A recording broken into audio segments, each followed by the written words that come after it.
নমস্কার, পুনরায় আপনাদের সামনে ডক্টর পণ্ডিত আচার্য মিঠুন শাস্ত্রী বগরিতারা ভৈরব। আমার এক সাবস্ক্রাইবার ক্লায়েন্ট এবং যাকে আপনারা ভিডিওতে বিগত বহু বছর ধরেই দেখে আসছেন, যুগান্তর এবং তার স্ত্রী আলপনা, এরা দুজনে খুব রিমোট কর্নার একটা গ্রাম্য পরিবেশের একটি খুব সুদূর প্রান্তে এরা অবস্থিত। খুব অসহায় পরিবার এক ধরনের, খুব কঠিনভাবে এদের জীবনযাত্রা শুরু হয়েছে এবং অনেক বছর ধরে এদেরকে আমি দেখি এবং ওদেরকে আমি বলেও দিয়েছিলাম যে এরকম একটা সময় 24 সালের দিকে একটা আসবে, যেই সময় একটা খুব বড় শারীরিক প্রবলেমও আসবে তোমাদের এবং কোনো রক্ত নিয়েও সমস্যা হওয়ার সম্ভাবনা আছে। অলরেডি আলপনা যে আছে তার একটা রক্তের প্রবলেম একটু ছিলই, আগাগোড়ায় হিমোগ্লোবিন কম ছিল, কিন্তু সেখানে সত্যিকারেরই একটা সময় বিশেষে ওর রক্ত বেশ কমে আসে এবং তারপর তারা কলকাতার বুকে যায়। কালকে যাওয়ার পর ওরা একটা ডাক্তারখানায়, মানে ভালো ডাক্তার, রিনাউন্ড ডাক্তার, তাকে দেখায় এবং সেখান থেকে রেফার করে নেহেরুতে, ব্যারাকপুর। অলরেডি আমি সকলকেই জানিয়েছি মোটামুটি যারা যারা আছে। ছেলেটি গ্রাম্য জীবন থেকে উঠে আসা ছেলে এবং বিশাল বড় একটা ইউটিউব প্ল্যাটফর্ম তৈরি করেছে নিজের স্ত্রী, বউ এবং শাশুড়ি মাতাকে নিয়ে।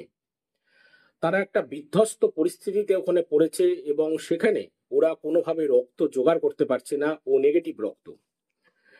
আমি আমার এই ঘটনা প্রকাশ করার সঙ্গে সঙ্গেই বা তার আগের মুহূর্তে আমি অলরেডি বিভিন্ন জায়গায় বলাবলি করাতে আমার যে একজন সাবস্ক্রাইবার এবং আমার ক্লায়েন্ট প্লাস শিষ্য বলা যায় যাকে, শুভজিৎ কবিরাজ, অলরেডি একটি রক্তের কার্ড জোগাড় করে ফেলেছে এবং সেটি নিয়ে সম্পূর্ণরূপে নেহেরুতে, ব্যারাকপুরে যে আছে সেখানে পৌঁছে গেছে।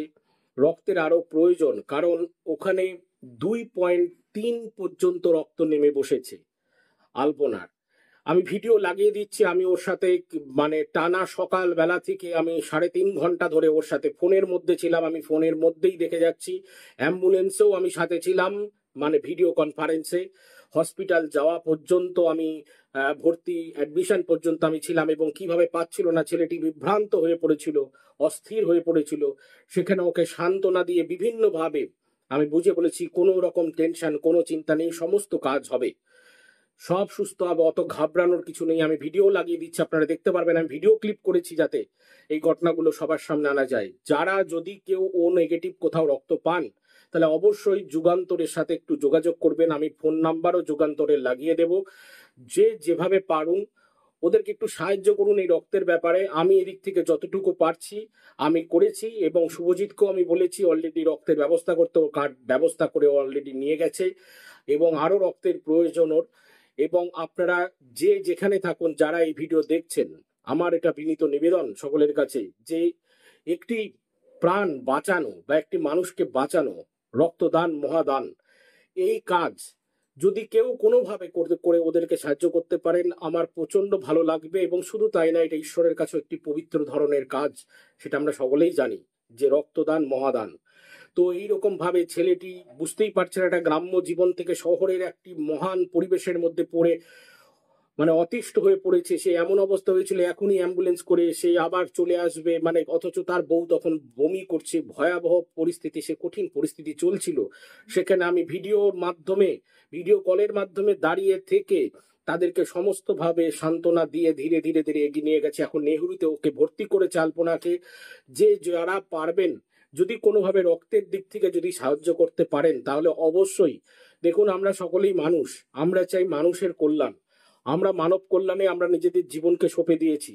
এবং তার পাশাপাশি আমি চাবো যদি কেউ বা কেউ বা কোনো ব্যক্তি যদি কোনোভাবে যদি রক্ত দেওয়ার বা রক্ত জোগাড় করার মতো ব্যবস্থা করে দিতে পারেন।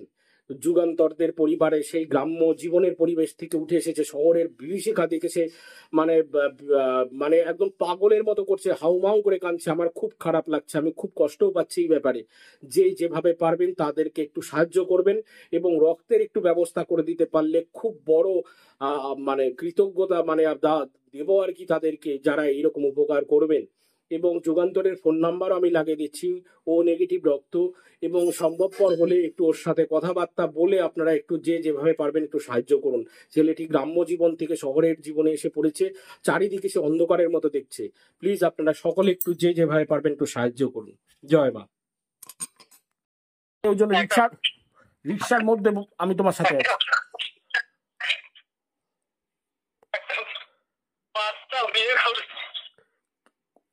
অত ঘাবড়ায় না যুগান্তর, কিচ্ছু হবে না, কিচ্ছু হবে না, কিচ্ছু হবে না, কিচ্ছু হবে না, কিচ্ছু কান্নাকাটি করো না, ওরকম কিচ্ছু হবে না।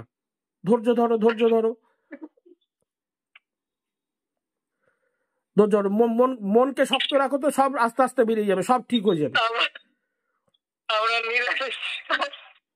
আমরা নিরামিষ খাই বলেছি, একটা জীবকে হত্যা করি না, কৃষ্ণ ভক্ত মানুষ, কৃষ্ণের নাম করি।